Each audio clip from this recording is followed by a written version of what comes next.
دوستو، میں نے لا اینڈ پالیٹکس کے نام سے یوٹیوب پہ ایک چینل جو ہے اس کو ترتیب دیا ہے، لیکن اس سے لنکج پیدا کرنے کے لیے میں نے یہ بھی ذہن بنایا کہ ابتداً لائیو آپ سے کمیونیکیشن کے لیے میں فیس بک کے اس میڈیم کو استعمال کروں گا۔ آج جو ہے میں اس کانٹیکسٹ میں بات کرنا چاہتا ہوں کہ 9 مئی 2023 کو آپ کو پتا ہے کہ رینجرز کورٹ کے احاطے سے عمران خان جو سابق وزیر اعظم اور پاکستان کی سب سے مقبول جماعت پاکستان تحریک انصاف کے سربراہ ہیں، انہیں گرفتار کیا۔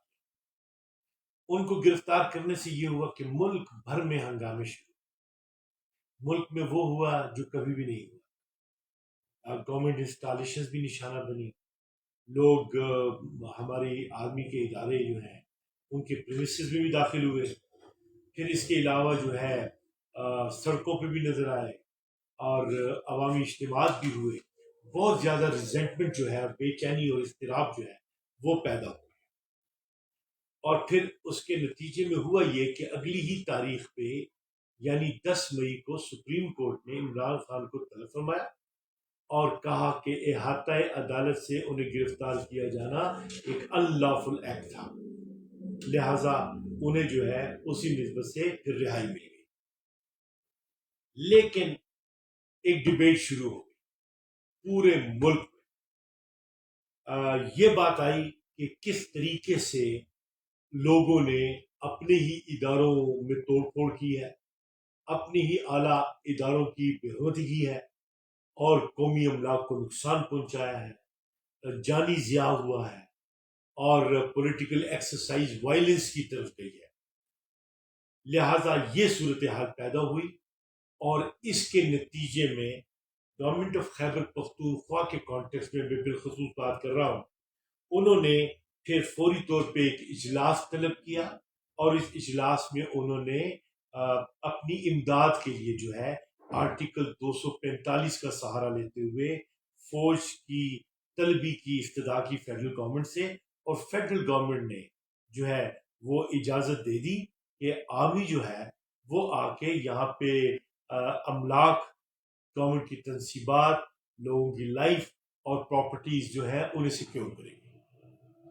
اچھا، اس دوران ہوا یہ کہ بڑے پیمانے پہ گرفتاریوں کا عمل بھی شروع ہو، سینکڑوں لوگ ہر صوبے میں جو ہے گرفتار ہوئے، چاہے وہ سندھ ہو، بلوچستان ہو، پنجاب ہو، ہمارا خیبر پختونخوا، لوگ دھڑا دھڑ گرفتار، پھر اسٹریٹ جو ہے بلٹس کے نتیجے میں جو ہے وہ لوگ جو ہے اپنی جانوں سے بھی گئے۔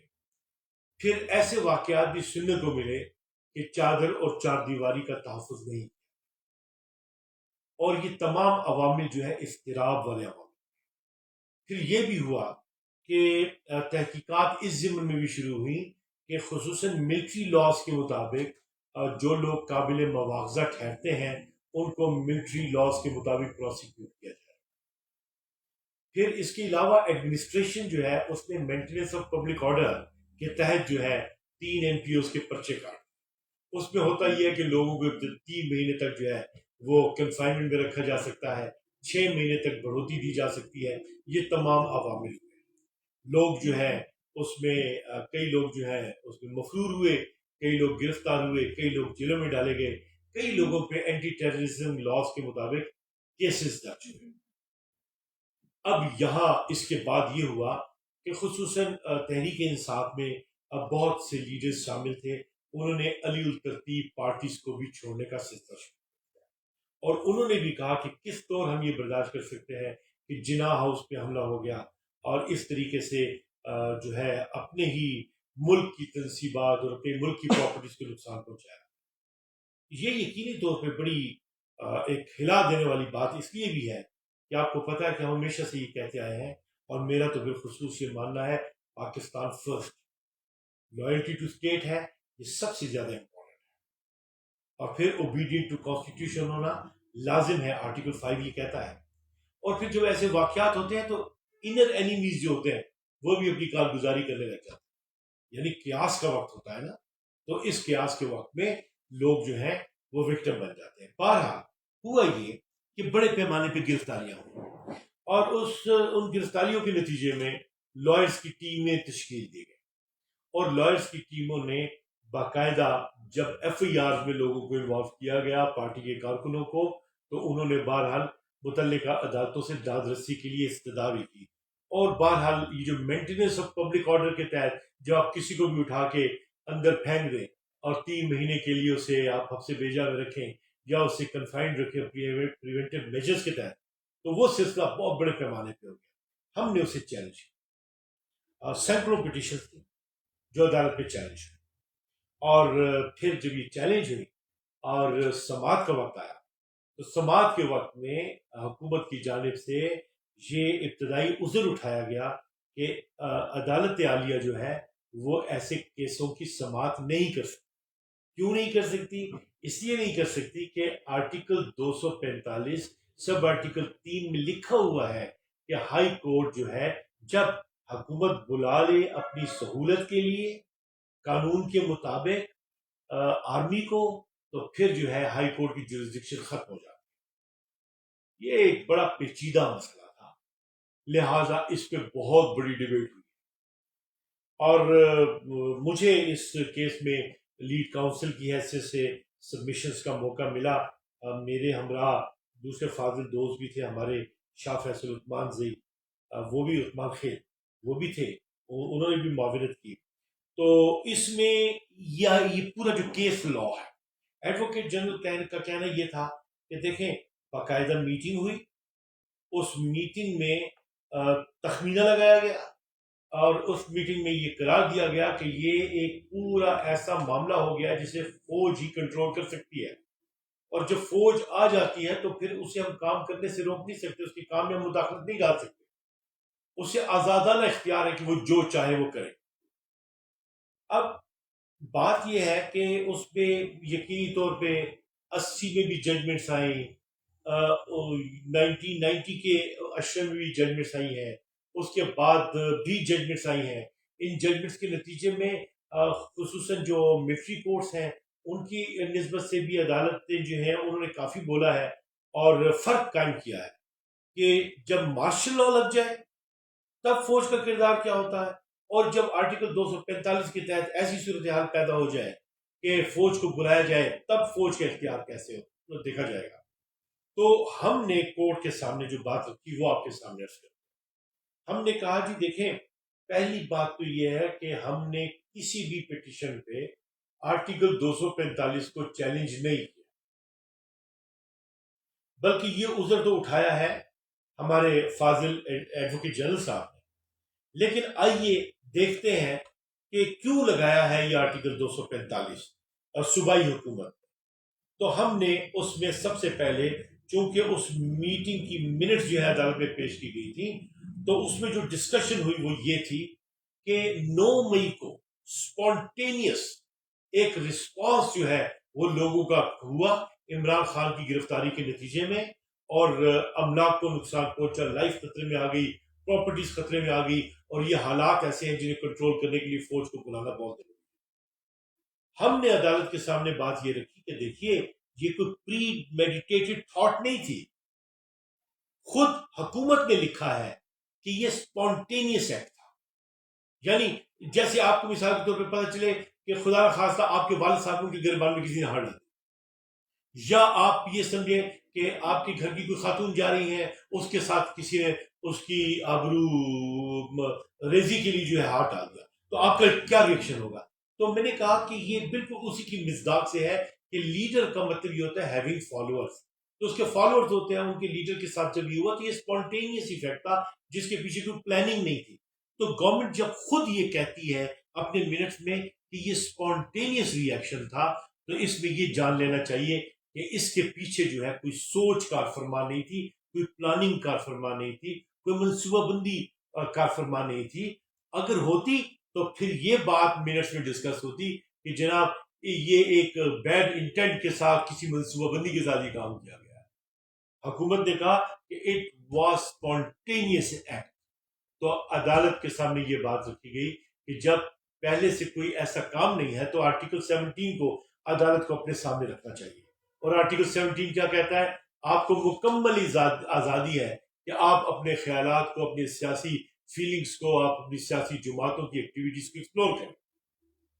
لیکن یہ بھی ہے کہ آرٹیکل 17 میں یہ بھی کہا گیا ہے کہ آپ کوئی ایسا کام نہیں کریں گے کہ جو کہ قواعد کے ضوابط کے خلاف ہو، پبلک آرڈر جو ہے اس سے متاثر ہوتا ہو، ملک کی سالمیت خطرے میں پڑ سکتی ہو.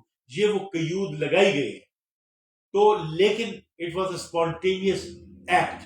پھر اس میں جو ہے ایسی صورتحال میں جب ایف آئی آر کٹی ہیں تو اس معاملے کو اس کے تحت بھی پروو کیا جا سکتا ہے. لیکن اٹ واز اسپونٹینیس، پہلے سے کوئی منصوبہ بندی نہیں. تو آرٹیکل 17 کے تحت 12 سیاسی ورکر ہے، اس سیاسی ورکر نے پروٹیسٹ تو کرنا ہے، اور پروٹیسٹ اس کا فنڈامنٹل رائٹ ہے. پھر ہم نے عدالت کے سامنے دو چیزیں. نمبر 1، ہم نے کہا کہ دیکھیں یہ آپ ایک طرف رکھیں آرٹیکل 245 کو، اور دوسرا آرٹیکل رکھیں 233 کو. 233 کیا کہتا ہے کہ جب ملک میں ایمرجنسی لگے، مثال کے طور پہ نواز شریف صاحب کو اقتدار سے ہٹا دیا، مشرف صاحب آ گئے اور انہوں نے آ کے ایمرجنسی لگا دی مثال کے طور پہ، تو اس میں کیا ہوتا ہے کہ اس میں فنڈامنٹل رائٹس جو ہے نا وہ ختم ہو جاتے ہیں، لوگوں کے بنیادی حقوق باقی نہیں رہتے، ساخت بھی ہو جاتے ہیں، قابل عمل بھی نہیں رہتے، قابل رفتار بھی نہیں رہتے، اویلیبل بھی نہیں ہوتے، اور کوئی عدالت وہ دے بھی نہیں سکتی. یہ 233 کی سپرٹ ہے پوری کی پوری. جبکہ آرٹیکل 245 میں کیا ہے؟ آرٹیکل 245 یہ کہتا ہے کہ فوج آئے گی لیکن سبجیکٹ ٹو لا کام کرے. فوج آئے گی لیکن جو حکومت ہے، سول حکومت ہے، اس کی معاونت کے لیے کام کرے. تو ہم نے کہا کہ اگر ایمرجنسی لگتی تو بنیادی حقوق ختم ہو جاتے، لیکن یہاں پہ 245 لگے ہیں تو کہتے ہیں سبجیکٹ ٹو لا کے مطابق. تو مطلب یہ ہے کہ فنڈامنٹل رائٹس انٹیکٹ ہے. جب فنڈامنٹل رائٹس انٹیکٹ ہیں تو حق ہے کہ آپ پروٹیسٹ کر سکتے ہیں ان قیود کے مطابق جو کہ آپ کو آئین نے فراہم کیے ہیں. تو لہٰذا عدالت اس میں اپنے اختیار کو استعمال کر سکتی ہے. دوسرا، ہم نے عدالت کو بتایا کہ جو فوج آئی اس نے سہولت کاری کا کام کرنا ہے سول آرڈر کے لیے، سول رول کے لیے. سپروائزری رول اس کا جو ہے نہیں ہوگا، فیسیلیٹیٹنگ رول اس کا ہوگا. تو جیسے لا کہتے ہیں کہ سبجیکٹ لا ہوگا تو مینٹیننس آف پبلک آرڈر موجود ہے، اور مینٹیننس آف پبلک آرڈر کا آپ استعمال جو کریں گے وہ آپ ننگی تلوار کی طرح نہیں کر سکتے. اس کے پیچھے ایویڈنس ہونی چاہیے، اس کے پیچھے شواہد ہونی چاہیے، اس کے پیچھے بدنیت ہونی چاہیے، اس کے پیچھے پلاننگ ہونی چاہیے، اس کے پیچھے سیاسی ایکٹیویٹیز کا بیک گراؤنڈ ہونا چاہیے، اس کے پیچھے خاص مقاصد ہونے چاہیے، پوری منصوبہ بندی درکار ہوتی ہے. انہیں دیکھ کر، انہیں توڑ کے ہی آپ جو ہے کسی کو گرفتار کر سکتے ہیں. دیکھیے رائٹ آف لبرٹی جو ہے نا یہ بنیادی حق ہے. آپ کسی کے بھی لبرٹی کے حق میں، کسی کی بھی پرائیویسی کے حق میں آپ مداخلت نہیں کر سکتے. تو یہاں پہ لبرٹی کا معاملہ آپ اٹھا کے بندے کو اندر ڈال رہے ہیں، تو آپ کو مینٹیننس آف پبلک آرڈر کے تحت بھی یہ اختیار نہیں ہے. اس لیے کہ آپ جو ہے فنڈامنٹل رائٹ کو مجروح نہیں کر سکتے ہیں ان اکارڈنس ود لا، لیکن اس کے لیے وہ ان فیچرز کا ہونا ضروری ہے. یہاں پہ تو گورنمنٹ نے خود کہا اٹ واز اسپونٹینیس ایکٹ، فوری طور پہ ہو گیا. تو لہٰذا یہ واقعہ جو ہے یہ سامنے آیا. تو ہم نے عدالت کے سامنے بات یہ رکھی کہ جناب اس چیز کو باریکی سے دیکھنا ہوگا.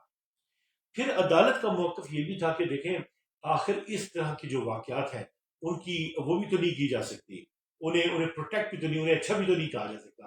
ہم نے کہا بالکل بے شک اچھا نہیں کہا جا سکتا، اس لیے کہ یہ واقعی ہلا دینے والے کام ہیں ذہنی شعور کو. اس لیے کہ لائلٹی ٹو اسٹیٹ جو ہے وہ سب سے پہلے آتا. تو تاہم سیاسی جو عوامل ہوتے ہیں انہیں سیاسی انداز سے جو ہے وہ حل کرنا ہوتا ہے. اسی لیے ہم نے عدالت کے سامنے 1980 کی ایک نظیر پیش کی.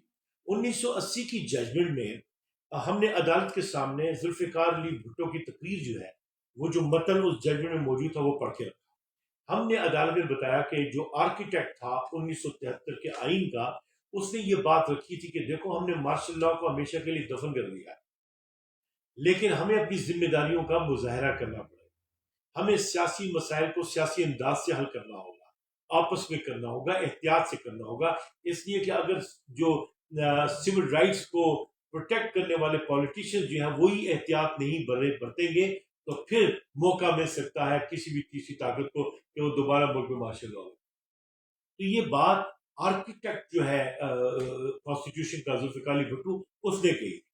اب لیکن یہاں پہ بھی بات یہ آ گئی کہ دیکھیں بتدریج ہم نے بہت بڑا سفر کر لیا. دیکھیں سب سے پہلے آرمی کے سربراہ کو وزیر دفاع بنایا تھا سکندر مرزا نے اور یہ میسج دیا تھا کہ فوج میرے ساتھ.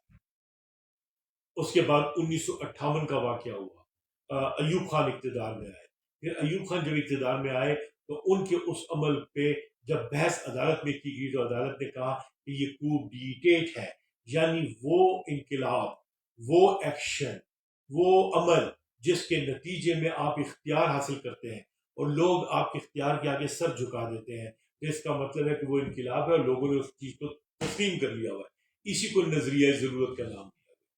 تو پھر وہاں پہ آ کے جو ہے وہاں پہ آ کے آپ نے دیکھا کہ مارشل لاء کو جسٹیفائی کیا گیا. آگے کی بات چلے یحییٰ کا دور آیا، جنرل یحییٰ کا. جنرل یحییٰ کے دور میں آصفہ جہانگیر کی تحریک اور ان کی سٹرگل نے بہت جان پکڑ لی تھی اور پھر اس کے نتیجے میں پھر پوزیشن یہ ہوئی کہ جنرل یحییٰ کے مارشل لاء کو لگانے کا جو سلسلہ تھا اسے عدالت نے کہا کہ غلط اقدام تھا اور اسے انہوں نے ایبروگیشن آف کانسٹیٹیوشن بھی قرار دیا کہ یہ آئین کے خلاف ورزی. سزا نہیں دی لیکن یہ قرار دے دیا کہ یہ عمل جو ہے یہ اس حساب میں نہیں آتا. پھر آپ یہ دیکھیں کہ اس کے بعد سلسلہ چلا. پھر اس کے بعد ہمارے جنرل ضیاء الحق کا واقعہ. جنرل ضیاء الحق کے واقعے کے دوران میں آپ نے دیکھا کہ مارشل لاء لگا اور جب مارشل لاء ختم ہوا تو پھر کانسٹیٹیوشن میں باقاعدہ امینڈمنٹ کی گئی اور اس میں یہ کہا گیا اور ہماری اسمبلی کے رکن اراکین جو تھے انہوں نے یہ قرار دیا کہ پروٹیکشن دے دی ضیاء الحق کے تمام کاموں کو کہ ضیاء الحق نے جو بھی کیا ہے اس کو قابل مواخذہ نہیں ٹھہرائیں گے بلکہ اسے درست سمجھیں گے اور وہ پاس اینڈ کلوز چیپٹر ہوگا، کوشچن نہیں کریں. تو پھر انہیں آئینی طور پہ تحفظ فراہم کیا. لیکن ادھر کے بعد مشرف صاحب کا دورانیہ آیا. مشرف صاحب کے جب دورانیہ آیا تو ایک یونیک فیچر ہوا. وہ کیا تھا کہ عدالت نے ان کے اقدام نفاذ مارشل لاء ہی سمجھ لیں، ایمرجنسی بھی نافذ کی، مارشل لاء بھی نافذ کر دیا. ان کے اس اقدام کو انہوں نے درست قرار دیا اور درست قرار دیتے ہوئے انہوں نے یہ کہا کہ 3 سال ہے آپ کے پاس، آپ نے دوبارہ الیکشن کروانا ہے. لیکن ایک کام جو انہوں نے کیا وہ یہ کیا کہ انہوں نے اختیار دے دیا پرویز مشرف صاحب کو کہ آپ آئین میں بھی جو ہے امینڈمنٹ کر سکتے ہیں. تو اب آپ سوچیں کہ جب آپ ایک شخص کو آئین تک میں امینڈمنٹ کا اختیار دے دیں تو آپ نے اسے کتنا اختیار مند بنا دیا. پھر اسی کے مطابق اس نے جو ہے ملک کے تمام تر معاملات کو اٹھایا اور اس معاملات کو اٹھانے میں آپ نے دیکھا کہ پھر ایک بگاڑ کی کیفیت بھی پیدا ہو گئی اور پھر انہیں کہا گیا کہ جی انہوں نے آئین سے انحراف کیا ہے. ارے بھائی جس بندے کو آپ اتنا امپاور کر دیں گے تو نتائج کیا ہوں گے؟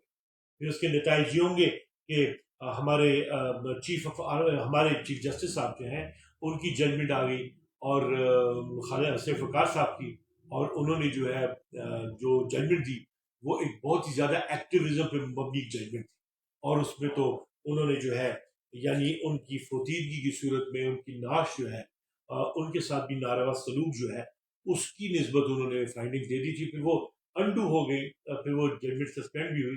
لیکن اس طریقے سے جب بھی ایکٹیویزم کا مظاہرہ ہوتا ہے چیزیں بگاڑ میں آ جاتی ہیں. لیکن میں آپ لوگوں کو ایک بات بتاؤں، وہ یہ بتاؤں کہ دیکھیں اس طرح سے ہے کہ ہم کو یاد رکھنا چاہیے کہ کیا ہم ویسی ایکسرسائزز یا قانون کو یا اپنے اختیار کو ویسے ہی تو استعمال نہیں کر رہے جیسے کہ ہم نے ماضی میں مشرقی پاکستان کی صورت میں کیا. مجھے یقین ہے کہ ایسے طریقے سے اس اختیار کو استعمال نہیں کیا جا رہا، لیکن اتنا بھی ضرور ہے کہ ہیومن رائٹس کی جو وائلیشنز ہیں وہ بھی کنسیڈر کی جا رہی ہیں. لوگ محسوس کر رہے ہیں کہ ہیومن رائٹس کی وائلیشنز ہو رہی ہیں. لوگ سن رہے ہیں کہ گھروں میں بغیر وارنٹ کے، بغیر قانونی اختیار کے گھسا جا رہا ہے، وہاں پہ چادر اور چار دیواری کی تضحیق کی جا رہی ہے. اب یہ تمام معاملات جو ہیں یہ پروب ہونے ہیں اور اللہ کرے کہ یہ ہوں، لیکن یہ ہے کہ یہ شنید میں آ رہا ہے جس سے بے چینی بڑھ رہی ہے. میں نے عدالت سے یہ کہا کہ دیکھیں معاملہ یہ کہ سیاستدانوں کے ہوتے ہوئے یہ بات یہاں تک نہیں پہنچنی چاہیے اور جہاں نہیں یہ لوگ آپس میں فیصلے کرتے تو ملک میں جمہوری عمل جو ہے وہ نقصان اس میں ہونا ایک فطرتی عمل ہوتا ہے. لیکن میں نے کہا کہ یہ سوچنا آپ کو ضرور چاہیے کہ اس ملک میں حالات یہاں تک خدا نخواستہ پہنچ چکے ہیں. ترکی کی مثال جو ہے آپ کے سامنے ہے. حالات جو ہے اس نہج پہ جو ہے دنیا میں گئے ہیں. تو ہمیں تمام سٹیک ہولڈرز کو جو ہے نا وہ مل کے سٹیک ہولڈرز کو مل کے ایک مفاہمت کی فضا بنانی چاہیے تاکہ ملک جمہوریت کے سفر پہ اس طریقے سے روانہ ہو جائے جیسے کہ آئین کے پریمبل کے لاسٹ پارٹ میں ہمارے پاکستان کے لوگوں نے اس کانسٹیٹیوشن کو اپنایا تھا اور یہ عزم کیا تھا کہ جمہوری عمل کو اس طریقے سے لے کے چلیں گے.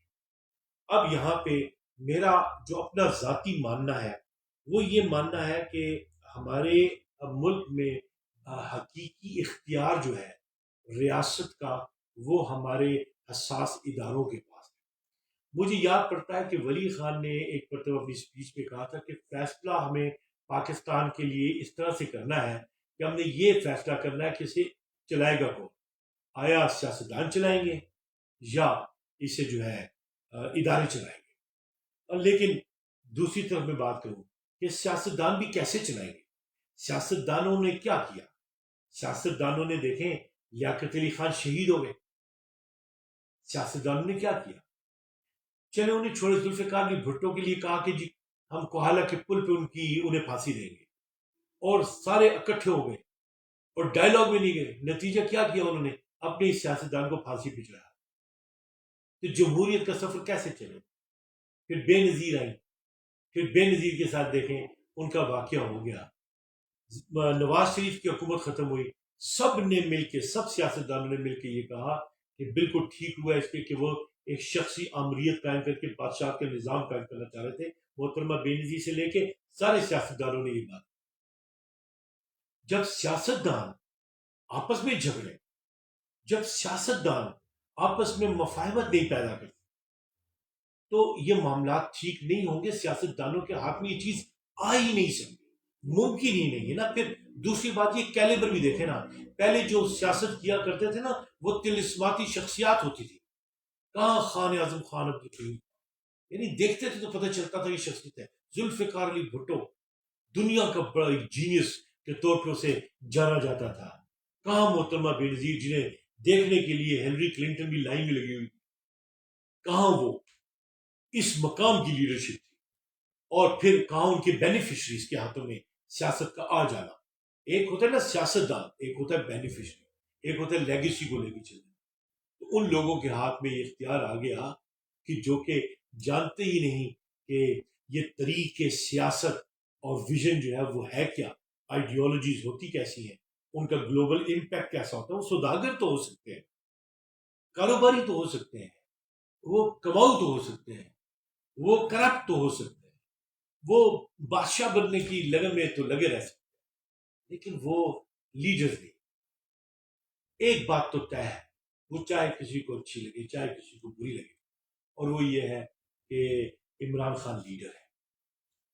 اور لیڈر کے متعلق کہتے ہیں کہ اس کی حفاظت کرنی پڑتی ہے، اس لیے کہ مت سہل انہیں جانو پھرتا ہے فلک برسوں، تب خاک کے پردے سے انسان نکلتے ہیں.